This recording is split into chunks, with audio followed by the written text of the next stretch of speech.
Welcome to MSL Stories. Friends, if you don't mind, please subscribe to my channel. I have a dream of 1,000 subscribers. Thank you. Let's start the story. I sat alone in my study, the soft hum of the computer the only sound in the room. The cursor blinked at me from the screen, as if beckoning me to press play on the DVR files. It was supposed to be a routine task, copying the last 2 weeks of footage from the car's dashcam to my computer. Natalie had asked me to do it, casually mentioning that the DVR's memory was full and she didn't want to lose any clips. I hadn't thought much of it at the time. It was just another small favor in our 12-year marriage, or at least, that's what I thought. The first clip I opened was an uneventful drive, the familiar view of our quiet suburban neighborhood sliding by on the screen. But then, halfway through the second clip, I heard it, something that should never have been there. A man's voice, casually chatting away, broke through the soft murmur of the car engine. I felt a sudden tension knot in my chest. It wasn't that I didn't know Natalie had clients who might occasionally be in her car, but there was something about the tone, the familiarity in his voice that felt off. I hit rewind, adjusting the volume. It was no longer just a voice in the background. Now, I could make out words. "I can't believe we pulled it off last week," the man said, chuckling. And right under his nose. "Relax," Natalie's voice responded. "He doesn't have a clue. And the recorder doesn't even have audio. It's just video. We're fine." My hand froze over the mouse. The shock hit first, then the anger, slowly and steadily unfurling like a flame finding its fuel. I felt the rush of memories filling in the gaps, the late nights she spent working, the unexplained errands. Each one now seemed like a puzzle piece snapping into place. The clips kept coming, and so did the conversations, mundane banter interspersed with bold confessions. Each word, each laugh of hers, pulled me deeper into a reality I had never imagined. It wasn't just a one-time fling, it was a pattern, a choice. She was living a double life. And as I sat there listening, I knew 2 things for certain. First, that I would not be the fool she thought I was. Second, that when I was done, she would regret ever thinking this betrayal would go unnoticed. I could feel the heat rising behind my eyes, a tightness in my throat as I sat back in the chair, but I wasn't about to let anger cloud my thinking. There was a rational part of me, a calm voice at the back of my mind reminding me that the most effective response wouldn't come from impulsive rage. If I wanted justice, and I did, I needed to understand the full scope of what I was dealing with. The rest of the evening passed in a blur as I combed through each clip, each conversation. The man's name came up soon enough.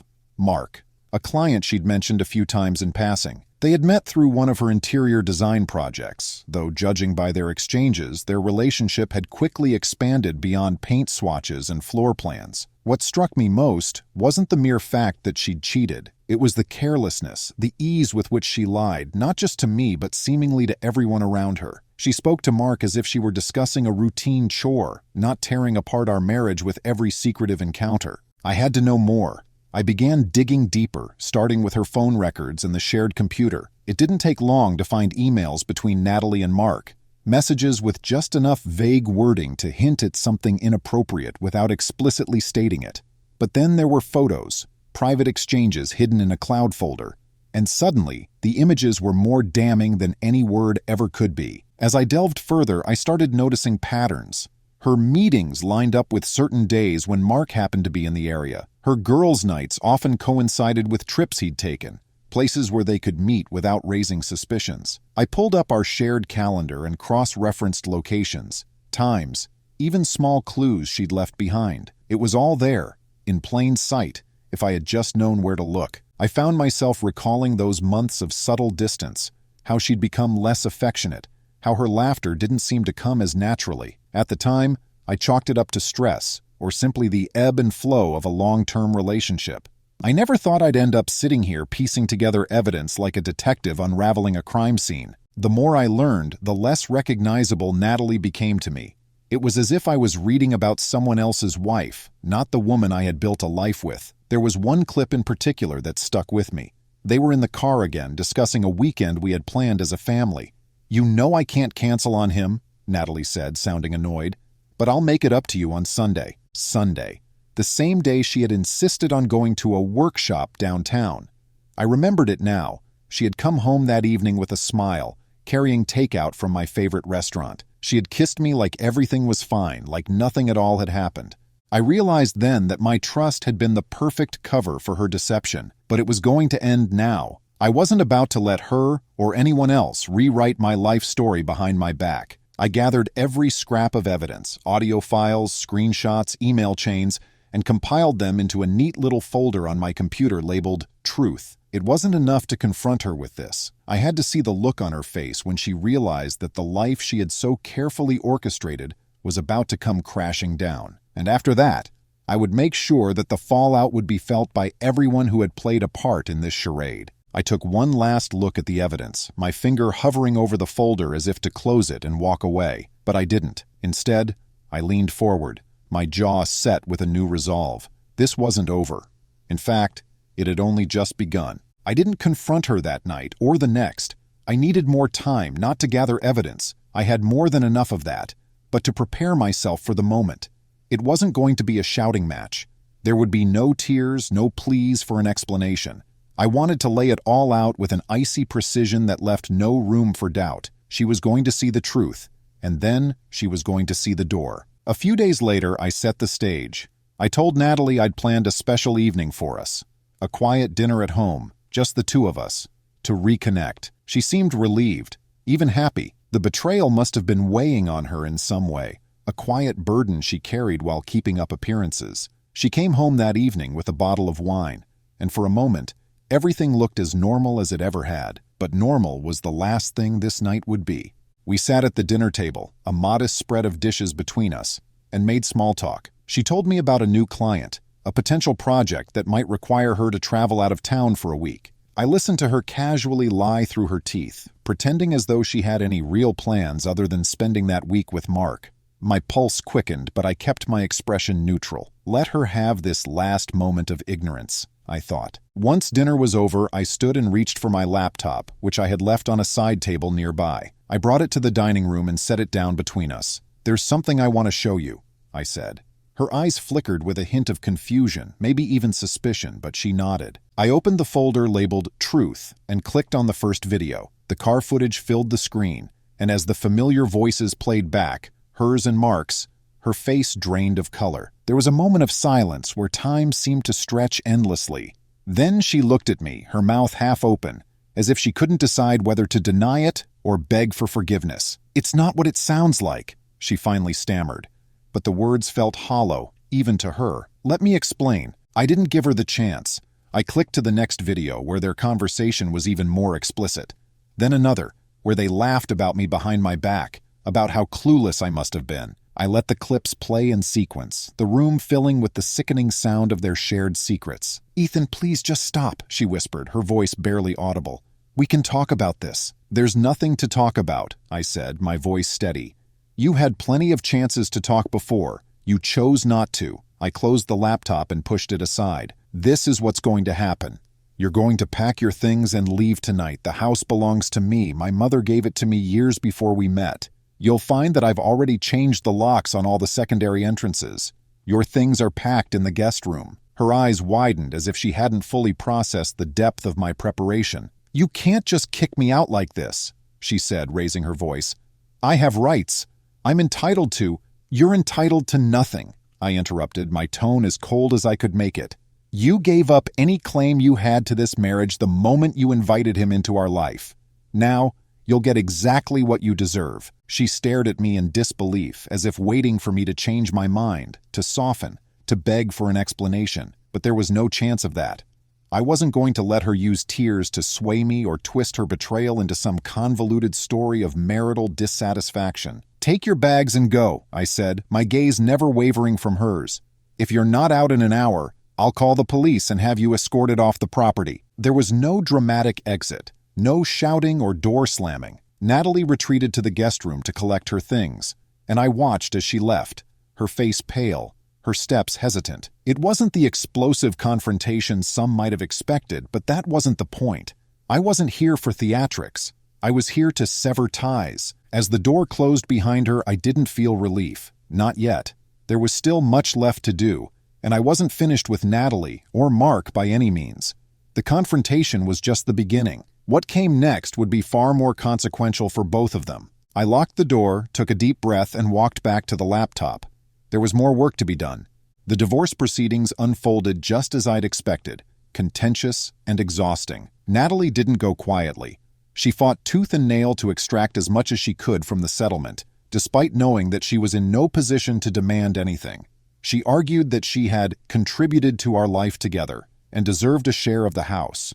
But I had anticipated this. My lawyer, Robert, was a meticulous strategist, someone I'd hired for his reputation in handling high-stakes cases. Robert left no stone unturned. He brought up every instance where Natalie had mismanaged our finances, funneled money into questionable expenses that I later discovered were gifts for Mark, or covered up trips that were in reality extended rendezvous. We presented evidence showing how much of our joint funds she had wasted. The court was not sympathetic to her. Still, she kept pushing, perhaps in some misguided attempt to retain control over a life that had already crumbled. But it was during this time that I learned something even more interesting. Mark's involvement with Natalie had extended beyond personal betrayal. I found out that he had been using Natalie to access my social network, hoping to leverage my connections for his own business interests. I hadn't realized it at the time, but he had been showing up at the same industry events, always lingering on the periphery. The connection was subtle, but it was there.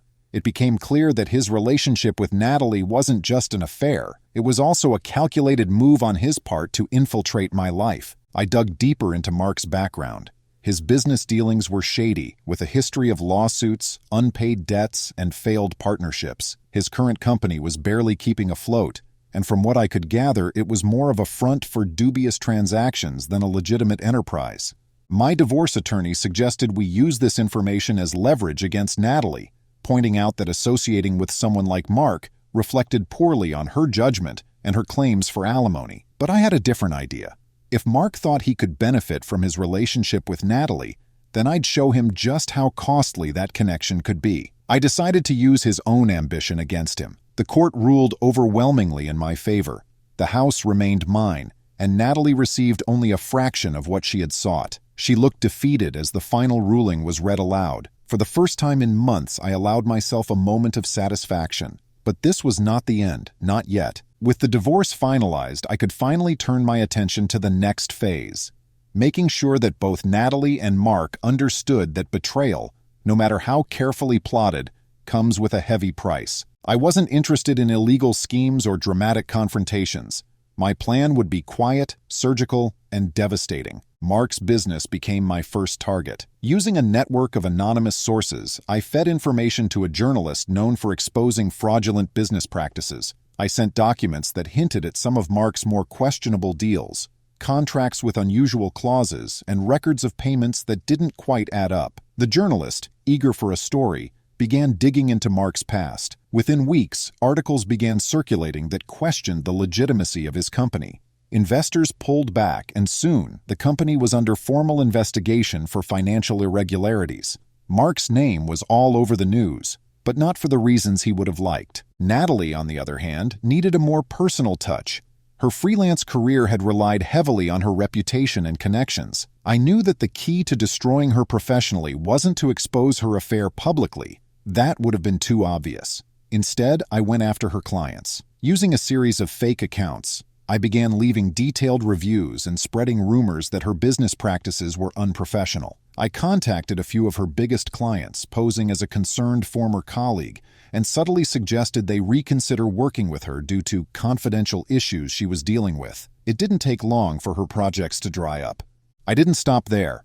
I knew that she had her sights set on a new apartment, a sleek place downtown that she had bragged about to friends during the divorce. It was her fresh start, she said. I contacted the building management anonymously and purchased the mortgage out from under her. When she finally tried to move in, she was met with an eviction notice instead of a welcome packet. She was left scrambling, her carefully laid plans falling apart one by one. But the final stroke was the most calculated. I created a fake social media persona, a young, successful professional who seemed interested in hiring her for a large interior design project. Over the course of a few weeks, I exchanged messages with her, describing a dream renovation and praising her portfolio. She was eager, almost desperate, to land the deal. I set up a date for the initial consultation at a luxury cafe. Then, on the morning of the meeting, I sent a final message. "I'm sorry, but after hearing about your recent personal troubles, I've decided to go with someone else." Then I blocked her. Her response was instant. A slew of unanswered calls, messages left in voicemail, and emails asking for an explanation. I never replied. The silence was louder than any words could have been. In the weeks that followed, I felt a strange calm settle over me. I hadn't set out to ruin her completely. I just wanted her to feel what I had felt, to know the consequences of her choices. She wasn't utterly broken. She still had her friends, her family, but her career was on shaky ground, her finances strained, and the luxury lifestyle she had envisioned was slipping further away with each day. Mark, meanwhile, was facing serious legal troubles and would likely lose whatever was left of his failing company. I didn't gloat over their misfortune. It wasn't about schadenfreude. It was about reclaiming my power, about restoring balance in my life. For months, I had been the one left in the dark, the one being deceived. Now I was the one in control. I took some time off from work and traveled, places I had always wanted to visit but never found the time.